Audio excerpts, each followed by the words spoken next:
Hey hi hello welcome back to our channel Pushpa Bhupal. ఎలా ఉన్నారు అందరూ? నేను చాలా బాగున్నాను. మీరందరూ కూడా బాగుండాలి, సేఫ్గా ఉండాలి అని కోరుకుంటున్నా. ఇవాళ శ్రావణ మాసంలో థర్డ్ డే అనమాట. నా థర్డ్ డే పూజ వ్లాగ్ మీతో షేర్ చేసుకోబోతున్నా. ఎవరైనా మన ఛానల్ని ఫస్ట్ టైం వాచ్ చేస్తున్నట్టయితే తప్పకుండా సబ్స్క్రైబ్ చేసుకోండి. ఇంకా లేవగానే ఇల్లంతా కూడా చుమ్మేసి క్లీన్ చేసేసాను అనమాట. మ్యాట్స్ అన్నీ కూడా ఇల్లు ఊడ్చేటప్పుడు విదిలిచ్చి పక్కన పెట్టాను. ఇంకా అవన్నీ కూడా ఎక్కడివక్కడ ప్లేస్ చేసేస్తున్నాను అనమాట. ఇంకా ఫస్ట్ అయితే గడపకి పూజ చేసుకొని వచ్చేసాను.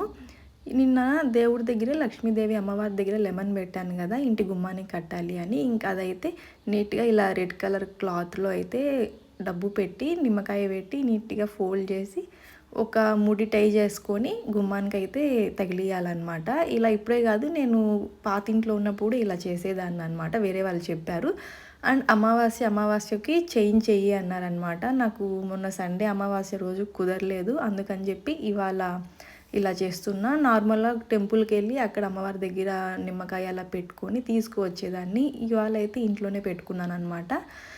ఇలా అయితే గుమ్మానికి కట్టేసుకున్నాను. ఇలా గుమ్మానికి కట్టడం వల్ల ఏంటి అంటే దిష్టి తగలదు అంటారు. చెప్పలేము, ఎవరి కళ్ళు ఎలా ఉంటాయో చెప్పలేమన్నమాట. మనకు తెలిసిన వాళ్ళే ఉండొచ్చు, తెలియని వాళ్ళు, చుట్టుపక్కల వాళ్ళు ఎవరి దిష్టి తగులుతుందో లేదో, ఎలా ఉంటుందో మనకు తెలియదు అనమాట. ఎందుకని ముందు జాగ్రత్తతో అయితే ఇలా గుమ్మానికి అయితే దిష్టి కట్టేసుకున్నాను అనమాట.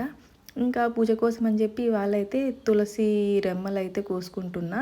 తులసి రెమ్మలతో కూడా దేవునికి మనం అలంకరించి పూజ చేసుకోవచ్చు.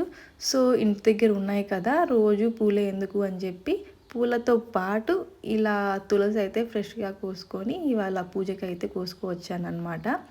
సో ఫుల్ వర్షం పడింది తిరుపతిలో నిన్నంతా. తిరుపతిలో ఉన్న వాళ్ళకి తెలిసే ఉంటుంది. అసలు చూసారు కదా బయట వాటర్ అంతా. నిన్న నైట్ అంతా డే అండ్ నైట్ పడుతూనే ఉన్నిందనమాట.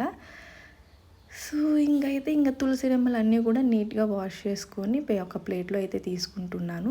అండ్ పూజకు కావాల్సిన పూలు పళ్ళు అన్నీ కూడా తీసి ఒక ప్లేట్లో అయితే వాష్ చేసి పెట్టేసుకుంటున్నాను అనమాట. మళ్ళీ పూజ దగ్గరికి వెళ్ళి దానికోసం ఇటు అటు తిరుగుతూ ఉండాలి కదా, అందుకే ముందే అన్ని ప్లేట్లో ఇలా నింపేసుకున్నాం అనుకో పూజ ఈజీ అయిపోతుంది.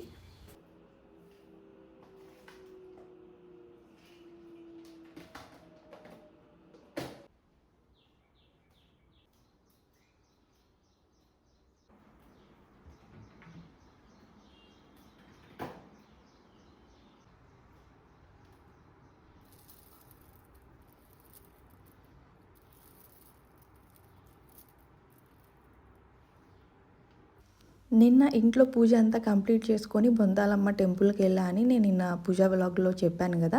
సో ఆ టెంపుల్ దగ్గర అయితే నాకు పక్కన షాప్లో ఈ చిట్టి గాజుల హారాలు అయితే కనిపించాయి. చూడంగానే ఆలోచించకుండా కొనేసాను. ఎప్పటి నుండో కొనాలనుకుంటున్నా, కానీ పర్టికులర్గా నేనైతే వెతకలేదు. కనిపిస్తే తీసుకుందాం అని ఉన్నాను.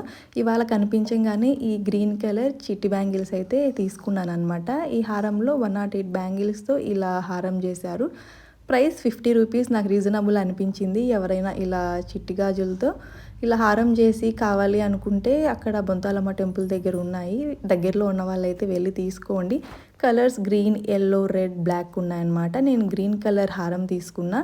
రెడ్ ఎల్లో ఎందుకు తీసుకోలేదు అనుకుంటే, మనం దేవుడికి ఎప్పుడు పసుపు కుంకుమతో అలంకరించి ఉంటాము, మళ్ళీ అవే కలర్స్ ఎందుకని గ్రీన్ కలర్లో తీసుకున్నా.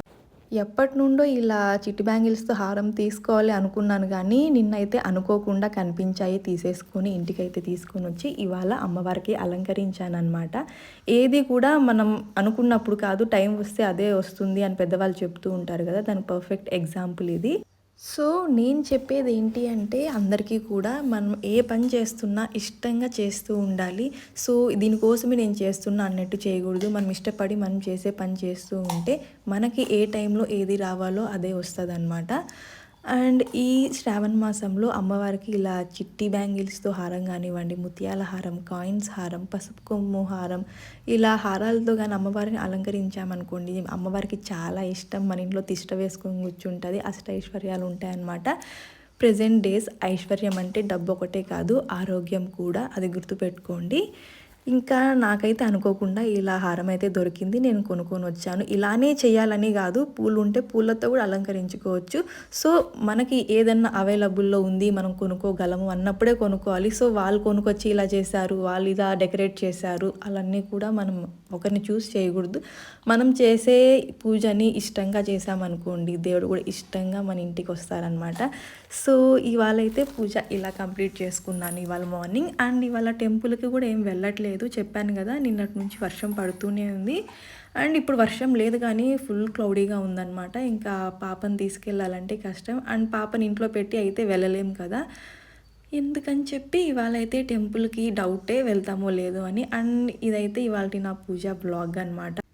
మీకు ఈ వీడియో నచ్చితే లైక్ చేయండి, షేర్ చేయండి, అండ్ తప్పకుండా సబ్స్క్రైబ్ చేసుకోండి. మన ఛానల్లో Pooja vlogs, daily vlogs, travel vlogs, shopping and makeup ఇలా డిఫరెంట్ వీడియోస్ అయితే అప్లోడ్ చేస్తూ ఉన్నా. తప్పకుండా సబ్స్క్రైబ్ చేసుకోండి. Thank you so much for watching. Bye bye.